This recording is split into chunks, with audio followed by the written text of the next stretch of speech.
Imagine this. Someone you hate, or maybe just deeply distrust, leans in and gives you advice that could genuinely change your life. Invest now. Leave that relationship. Take the opportunity. And something inside you instantly whispers, no, that can't be right. Your chest tightens. Your mind scans for flaws. You don't just doubt the advice, you reject it. Not because it's wrong, but because it came from them. So here's the question. What if some of the best decisions you've ever ignored were actually right, just delivered by the wrong person?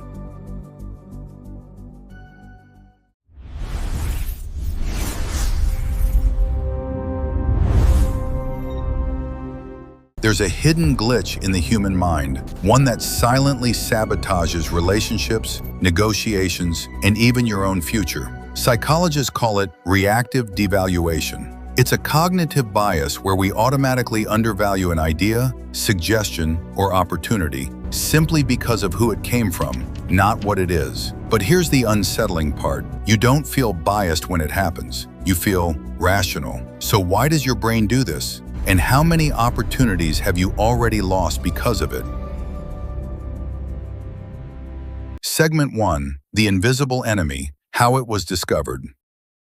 In the late 20th century, psychologists began noticing something deeply unsettling about human behavior, something that challenged the very idea that we are rational decision makers. People weren't rejecting ideas because they were flawed, illogical, or harmful. They were rejecting them because of who suggested them. In one particularly striking experiment, participants were presented with a proposal for nuclear arms reduction, a policy designed to reduce global risk and promote stability. On its own, the proposal was reasonable, even beneficial. When participants were told the idea came from a leader they trusted, approval didn't just rise, it surged. People supported it confidently, almost instinctively. But then something changed. The exact same proposal, word for word, unchanged in every detail, was presented again. Only this time, participants were told it came from a political rival or perceived enemy. And suddenly, everything shifted.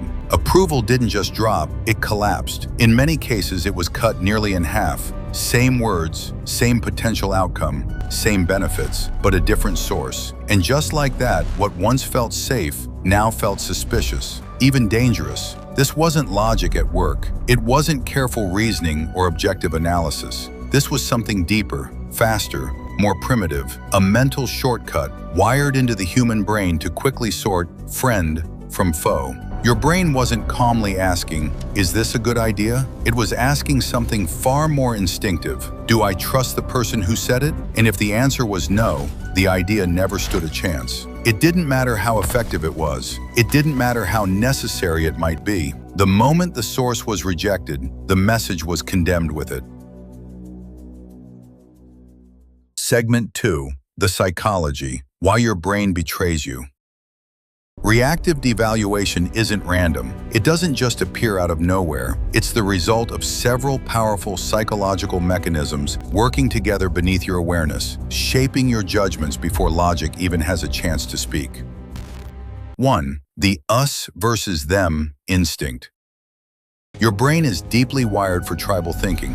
Long before modern society, survival depended on quickly identifying who belonged to your group and who didn't. So even today, you instinctively divide the world into two categories: us, safe, familiar, trustworthy; them, suspicious, threatening, wrong. When an idea comes from them, your brain doesn't evaluate it objectively. It applies a filter before the idea is even processed. The judgment happens instantly, almost automatically. This is known as in-group versus out-group bias, and it's ancient, hardwired into your psychology.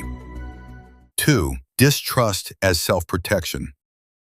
Now imagine someone you dislike offers you something genuinely helpful.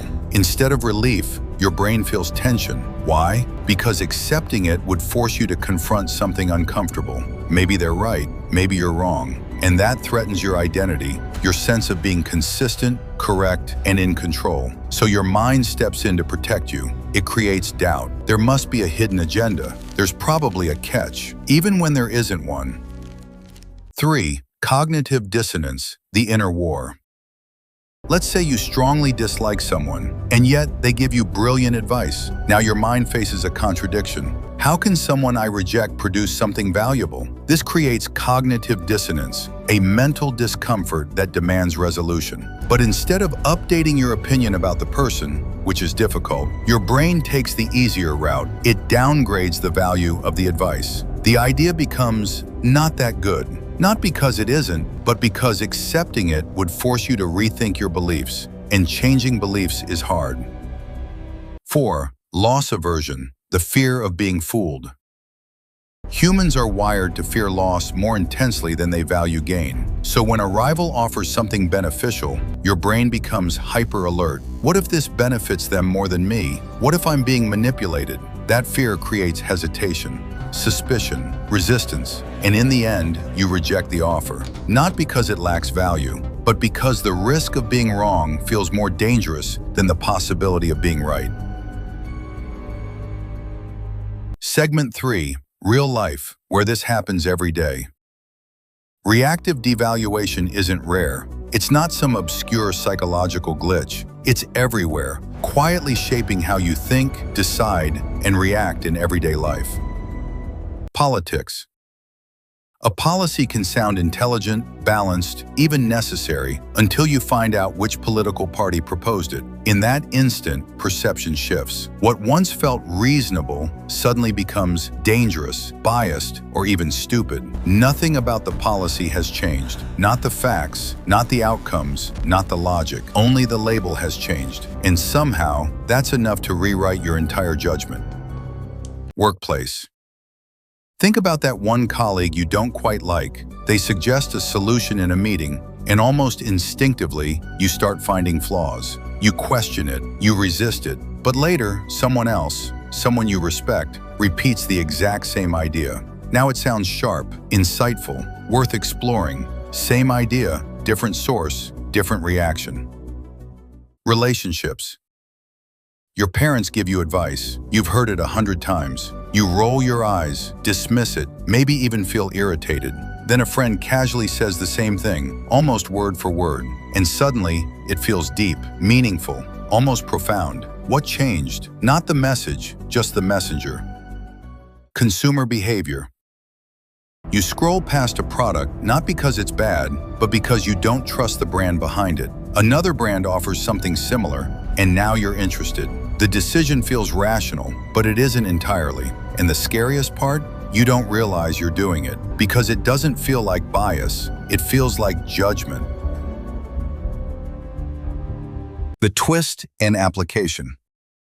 Now let's make this uncomfortable, just for a moment. You might not be sitting across a negotiation table, battling over billion-dollar deals or political power. But every single day, quietly and almost unconsciously, you are making decisions that shape your life. So ask yourself, honestly, have you ever ignored advice, not because it was wrong, but simply because of who said it? Have you ever rejected help from someone you don't like, even when you needed it? Have you ever dismissed an idea before truly understanding it, just because it came from the wrong person? That moment, that instant rejection, that subtle, almost invisible resistance, that's reactive devaluation. It doesn't feel dramatic. It doesn't announce itself. It hides behind your pride, your preferences, your past experiences. And because of that, it slips past your awareness, quietly influencing your choices. But here's the uncomfortable truth. It might be costing you more than you realize. Opportunities missed, lessons ignored, growth delayed. Because sometimes the most valuable insight won't come from people you admire, respect, or trust. Sometimes it comes from people you avoid, or even dislike. And your brain? It isn't always searching for truth. It's protecting your ego, shielding your identity, defending your sense of being right, even if that means rejecting something that could have changed everything. So here's the unsettling thought to leave you with. What if your biggest blind spot is not your lack of knowledge, but your refusal to accept truth from the wrong source? And if your brain can distort something as simple as advice, then what else is it quietly manipulating? Your memories? Your perceptions? Your reality? Because there's another phenomenon, far more disturbing, where your mind doesn't just reject truth, it actually creates a completely false one. And that is why you need to watch the next videos.